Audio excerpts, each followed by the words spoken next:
Yo, balik lagi bersama Mimin di Black Manhwa, tempatnya alur cerita seru, penuh twist, dijamin anti bosan.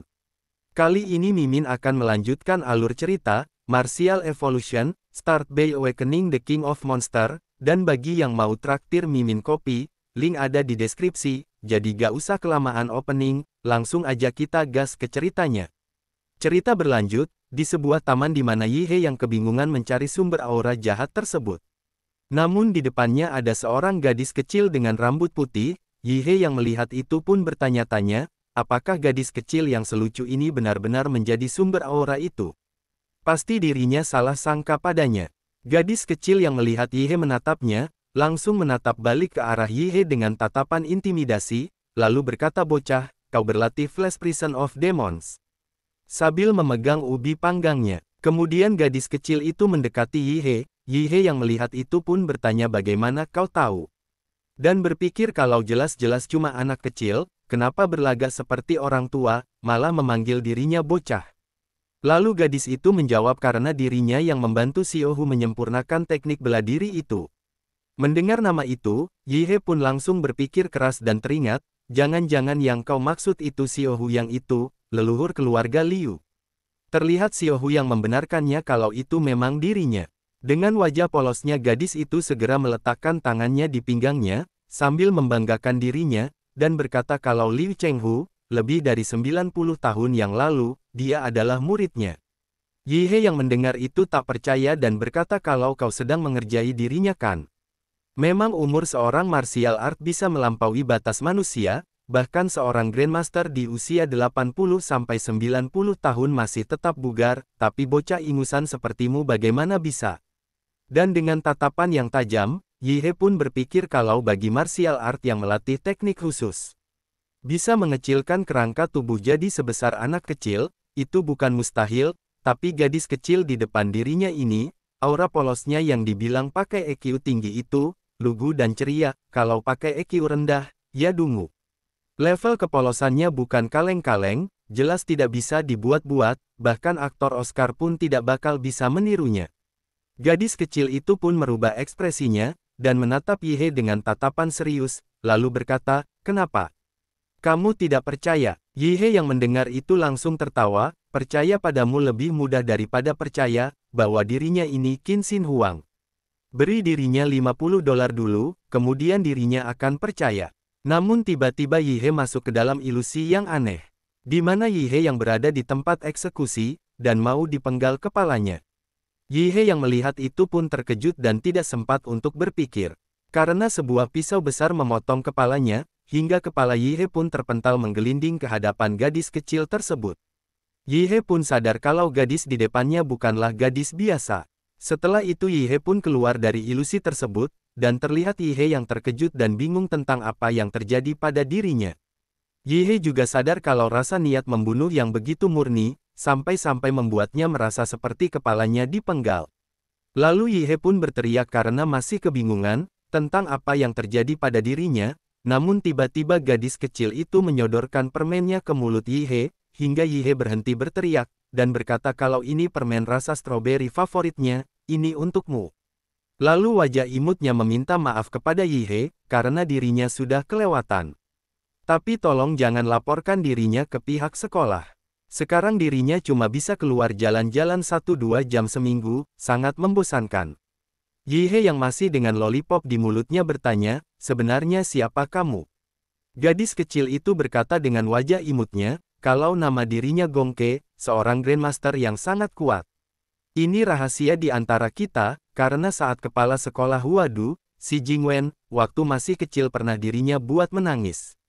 Setelah mendengar itu, Yihe pun berlutut di hadapan gadis Gongke, dan berpikir jika Gongke adalah orang yang menyempurnakan teknik bela diri tingkat misterius, maka dia pasti bisa membantu dirinya menembus bottleneck. Beliau adalah Grandmaster yang mengkhususkan diri dalam killing type martial art, dan sangat cocok dengan dirinya. Menjadi muridnya jelas bukan keputusan yang akan dirinya sesali. Yihe pun dengan wajah serius menyembah dengan hormat, dan berkata kalau setengah hidupnya kuhabiskan mengembara, namun belum pernah bertemu seorang master sejati. Dengan penuh hormat dirinya Yihe, memohon agar diizinkan menjadi murid Master Gongke. Mohon berkenan menerima dirinya. Gongke pun terkejut setelah melihat Yihe yang begitu cepat berubah. Namun Gongke tidak bisa bereaksi, dan hanya menatap Yihe dengan bingung. Lalu berpindah ke stadion, di mana para murid sedang memilih guru mereka.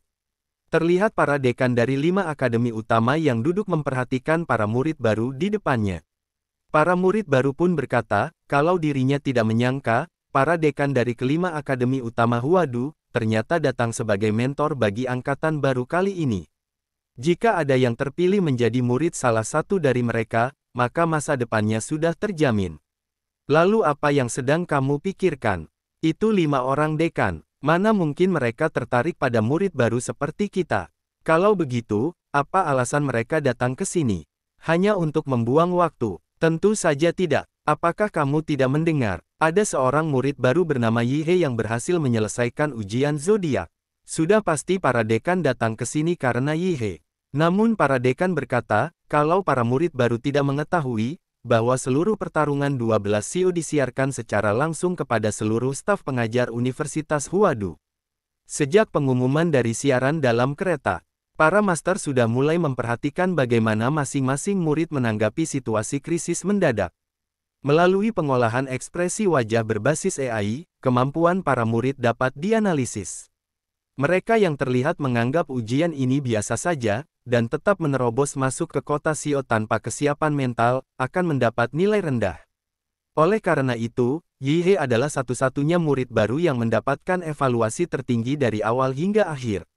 Namun hal itu saja belum cukup untuk mengejutkan kelima dekan, yang benar-benar mengejutkan mereka adalah, Yihe berhasil mengalahkan bos Chenlong sendirian, yang seharusnya bukan target ujian, dan secara teori tidak bisa dikalahkan. Bahkan Yihe mungkin tidak menyadari, siapa sebenarnya Chenlong yang Yihe kalahkan. Chenlong adalah model simulasi yang dilatih oleh superkomputer nasional Xia.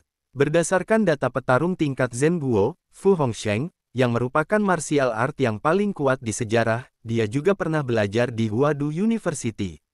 Meskipun superkomputer tidak mampu mereplikasi God's Eye milik Fu Hongsheng ke dalam dunia ilusi, tetap saja Fu Hongsheng dikenal sebagai petarung terkuat sepanjang Xia, bahkan dunia. Rekornya di Huadu belum pernah terpatahkan selama 100 tahun. Yihe yang mampu mengalahkan model latihan dari tokoh sehebat itu, meski kekuatannya belum sepenuhnya ditiru, sudah cukup membuktikan bahwa Yihe memiliki bakat luar biasa. Selama tidak ada hambatan besar dalam perjalanan hidupnya, setidaknya Yihe bisa mencapai tingkat Grandmaster, bahkan berpeluang menembus ke tingkat Great Grandmaster. Yang harus kita lakukan sekarang, hanyalah menahan diri dan menunggu Yihe datang untuk menyatakan keinginannya menjadi murid. Namun seorang staf melaporkan kepada para dekan, kalau ada masalah, Yihe sudah resmi menjadi murid Profesor Gongke, mantan dosen Imperial University, yang kini menjadi personel khusus.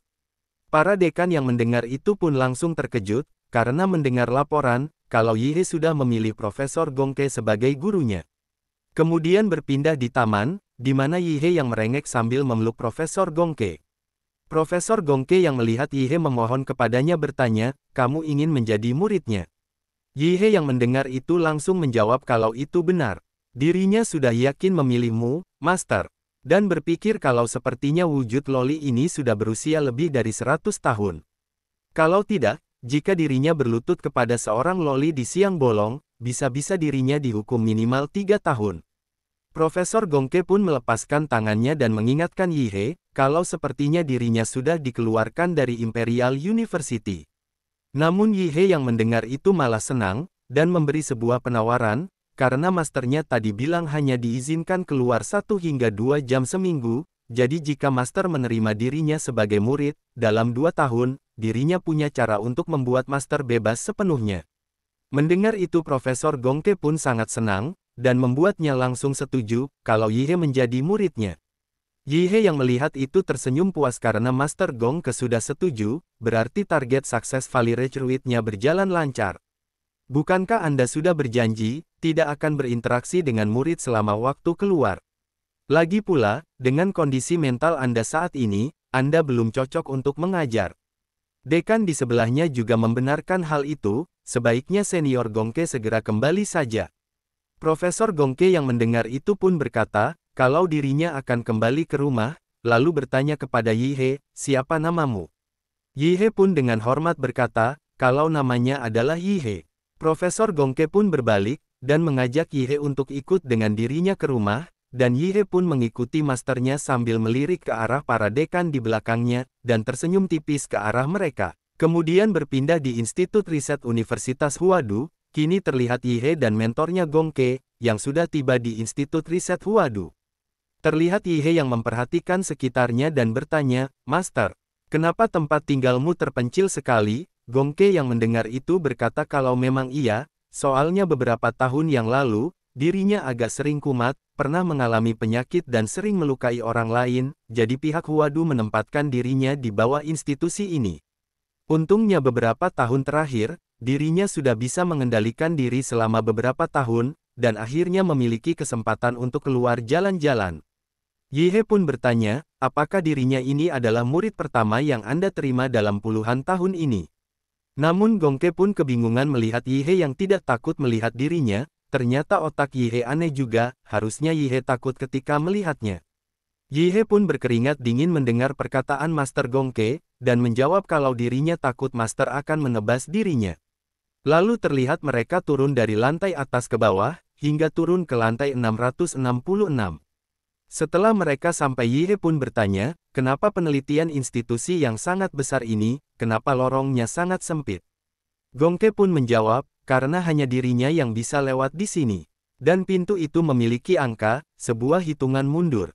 Lalu tiba-tiba Gongke berlari dengan cepat, dan berkata kalau ini buruk, waktunya hampir habis.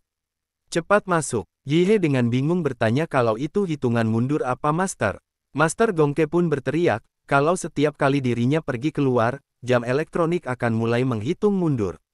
Kalau dirinya tidak kembali tepat waktu, alarmnya akan langsung berbunyi di kantor sekolah. Dan saat itu terjadi, dirinya bakal jadi buronan. Yi He yang mendengar itu pun langsung melompat masuk mengikuti Master Gongke. Dan waktu hitungan mundur pun habis, dan seketika pintu itu tertutup, dan sebuah perisai perlindungan di depan pintu pun aktif. Setelah Yi He sudah berada di dalam, Yi He pun berkata kalau itu nyaris dirinya terlambat, dan Yi He juga menyadari kalau tempat ini memiliki medan magnet khusus. Karena kinya susah terkumpul, kalau memakai martial skill di sini, efeknya bakal sangat lemah dan tidak efisien. Master Gongke kemudian berkata, itu tentu saja, karena ini adalah sel isolasi dirinya. Agar dirinya tidak bisa kabur, Presiden Huadu Xi Jingwen, dan anak buahnya membangun rumah 3 lantai buat dirinya. Lengkap dengan hiburan dan fasilitas latihan, tapi juga dipasangi medan elektromagnetik bertenaga tinggi, untuk menekan kinya. Buat jaga-jaga kalau dirinya bosan lalu nekat jebol, dan keluar melarikan diri. Yi He pun kebingungan mendengarnya, dan berpikir katanya ini sel isolasi, tapi ini lebih mirip apartemen mewah. Setiap kebutuhan hidup tersedia, lebih terasa seperti mereka memuliakan Master Gongke di sini. Kemudian diperlihatkan di kediaman Presiden Xi Jingwen, Presiden Universitas Huadu, lalu seseorang melaporkan kepala sekolah, kalau Yi He sudah resmi menjadi murid Profesor Gongke. Presiden Xi Jingwen yang mendengar itu berkata, untuk jangan khawatir tentang Yi He, ingat tujuan reformasi Huadu sekarang, bukan mengolah sekelompok pilar negara. Kita ingin melahirkan satu sosok puncak yang bisa mengangkat seluruh Xia, bahkan umat manusia.